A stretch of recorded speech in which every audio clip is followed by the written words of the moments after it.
Hi, for those of you watching my channel for the first time, I'm Riley Sunday, and this semester I am preparing myself for a month-long immersion experience in the country of Costa Rica.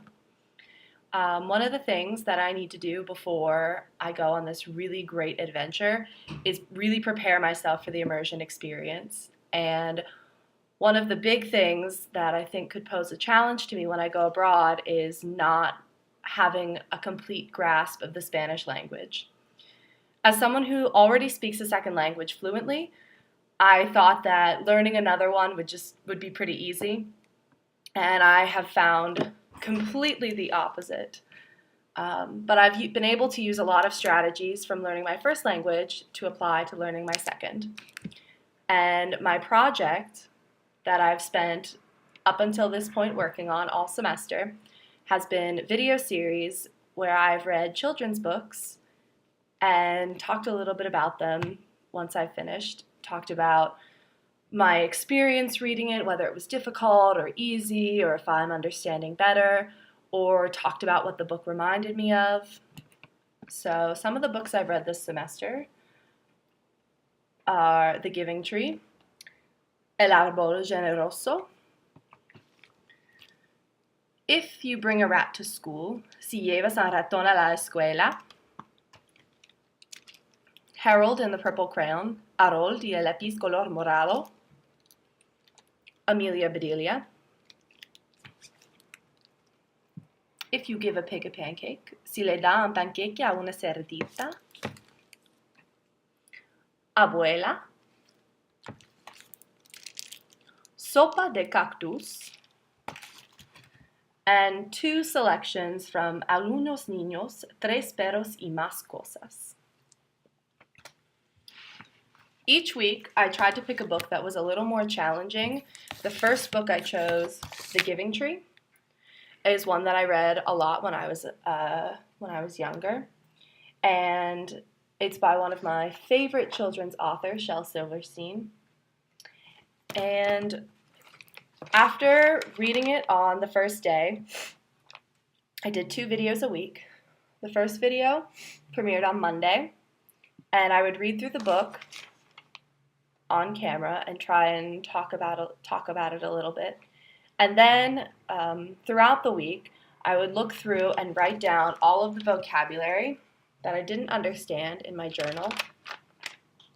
You can see this is the vocabulary I didn't know right off the bat for The Giving Tree.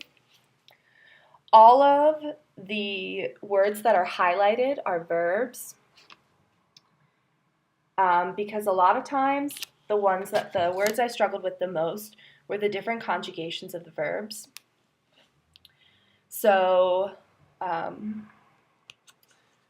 one of the things I would also do is after looking at the verbs, I would pick out a couple that I thought would be really useful to understand, and then I would conjugate them in the present tense.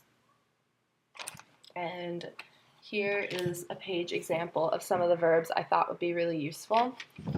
It's backwards on the camera, but I can read them to you. They are estar, ser, hacer, tener, ir, ver, poder, querer, saber, conocer, and decir. And then I conjugated them in the yo, tú, él, ella, nosotros, vosotros, ellos, ella.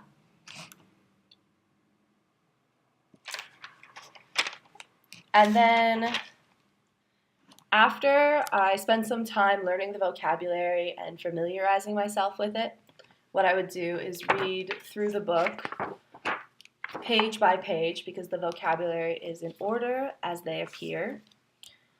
And I would translate the book to myself so I could be certain that I understood it. And if there was a problem, then I could use some online resources. When I would go to write my reflection, I have a reflection for every book that I read written in my journal. The first one I had to write completely in English.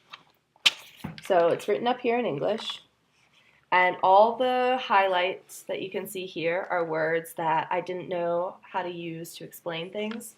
So I would have to look them up using my online tools and I would translate what I wrote here into Spanish on this side.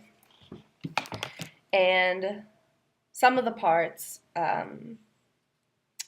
I would try and say in the way that I understood it in Spanish, and then would check it online. And as you can see here, I clearly didn't know what I was doing, so I had to completely cross out this line.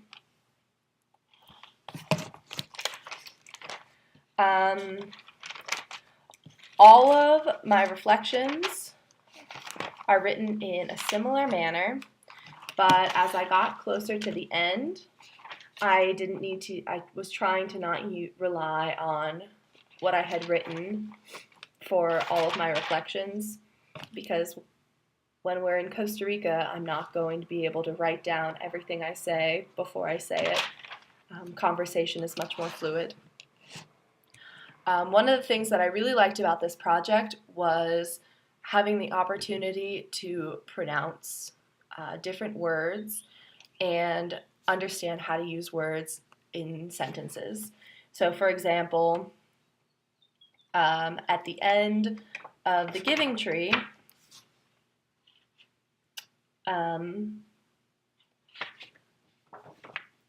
when the little boy is now an old man, the tree is telling him that he doesn't have anything else to give to him, and so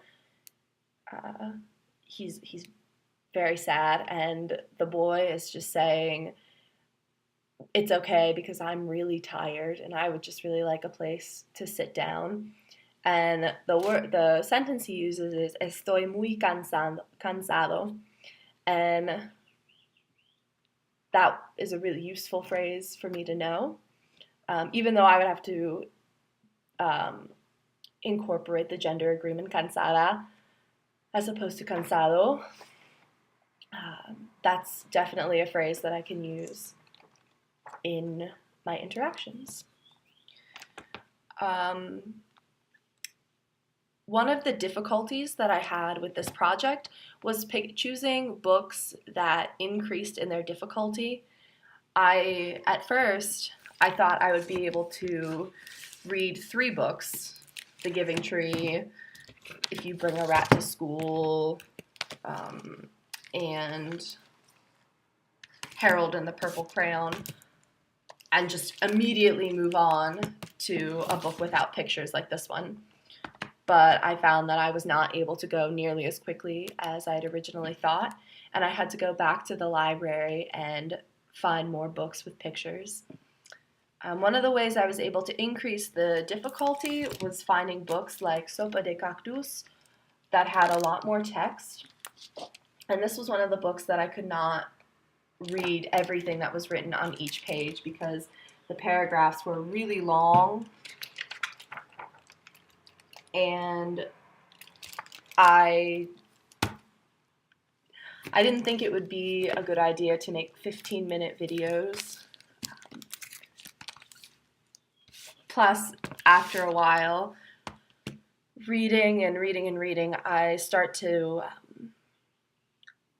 struggle a lot more with pronunciation.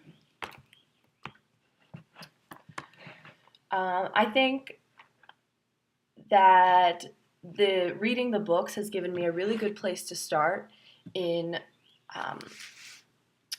practicing pronunciation and sentence flow, and that one of the things that I'll continue to do until we leave is engage in maybe different kinds of media, such as movies or music, to kind of master the flow and the rhythm of the language. Because even though now I have a much wider pool of vocabulary, I still struggle with understanding when people are speaking to me. It could be because of accents or because it's just vocabulary I'm unfamiliar with, but that's definitely something I will strive to improve before we depart. I really enjoyed this project, and I have definitely seen improvement in my own Spanish capabilities and can't wait to leave for Costa Rica. Thanks so much for paying attention, and if you'd like to see any of my videos, just check out my channel. They are in order. The first video for each series is the title and number 1, and the second video is the title, number 2. Thanks so much for your attention.